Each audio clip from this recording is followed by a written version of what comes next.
존스톤, 윌키 콜린스. 9화. 레이첼의 고백과 새로운 반전.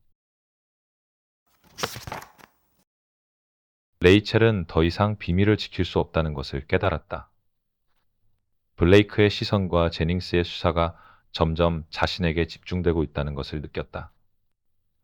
그녀는 블레이크에게 모든 것을 털어놓기로 결심했다. 런던의 한 조용한 공원에서 레이첼은 블레이크와 만났다. 그녀의 얼굴에는 지난 며칠간의 고민과 괴로움이 그대로 드러나 있었다. 블레이크는 그런 그녀를 보며 마음이 아팠다.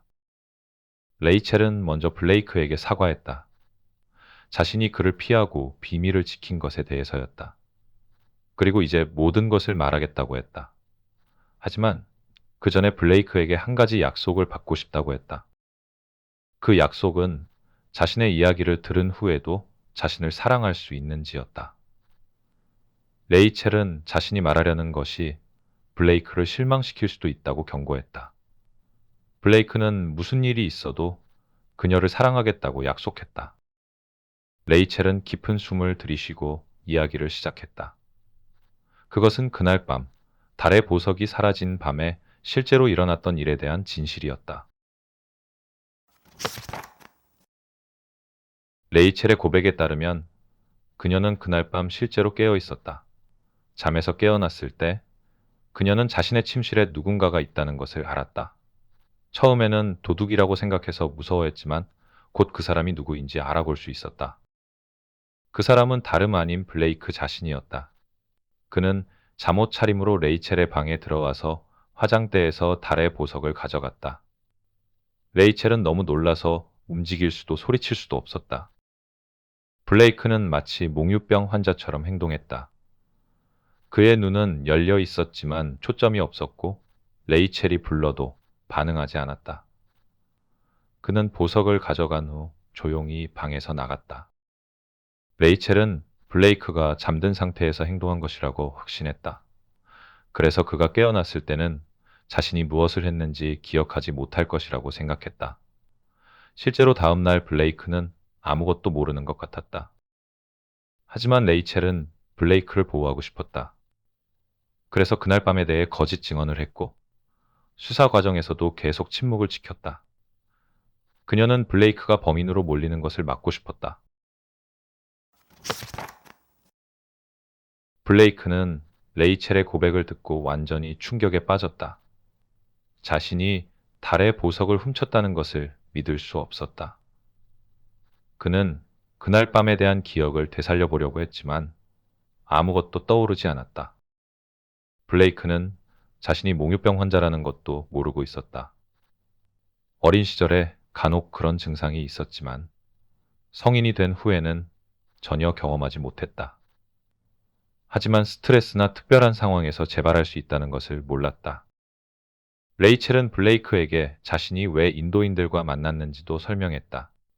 그녀는 그들이 보석의 진짜 주인이라는 것을 알았고 보석을 그들에게 돌려주고 싶었다.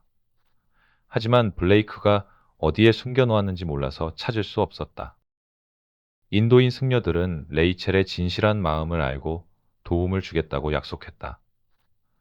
그들은 블레이크를 범죄자로 만들지 않으면서도 보석을 되찾을 방법을 찾고 있었다. 블레이크는 자신도 모르게 범죄를 저질렀다는 사실에 절망했다. 하지만 동시에 레이첼이 자신을 보호하기 위해 그토록 고생한 것에 감동했다. 그는 이제 어떻게 해야 할지 몰라 혼란스러웠다.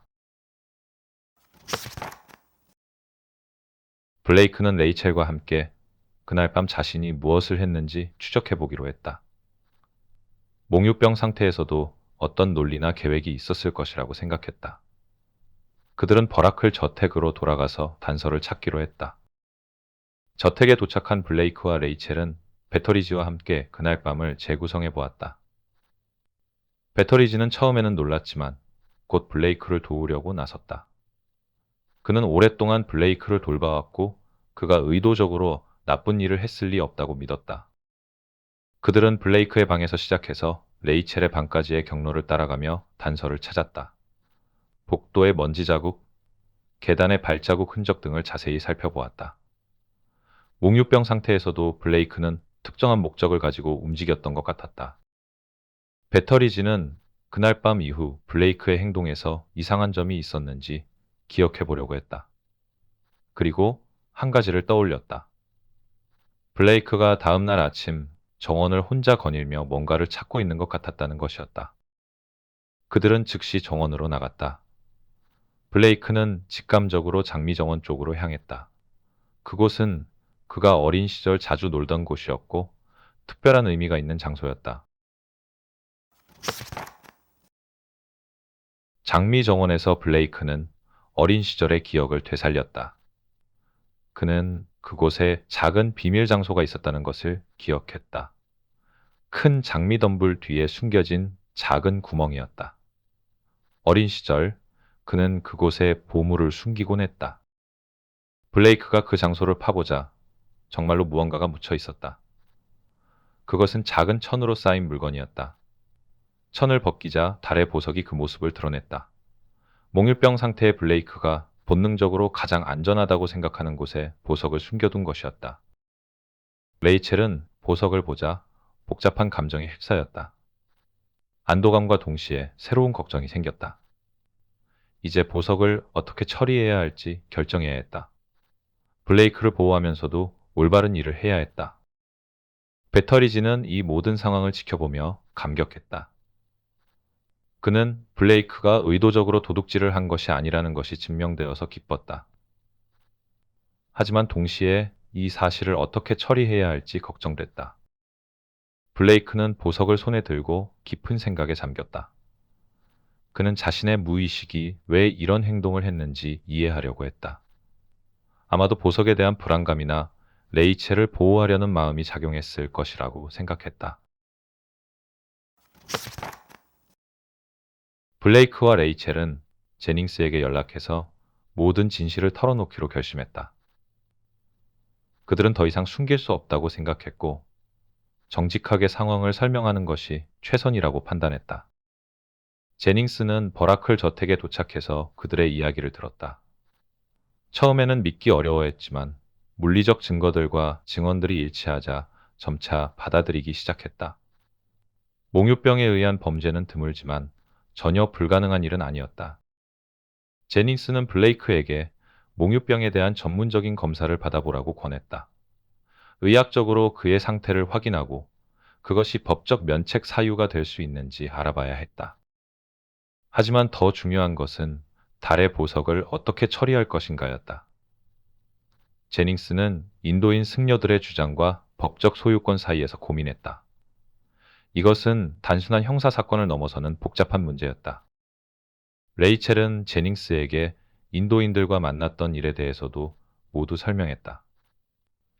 그들이 보석의 반환만을 원할 뿐 블레이크를 처벌하려고 하지 않는다는 것도 전달했다.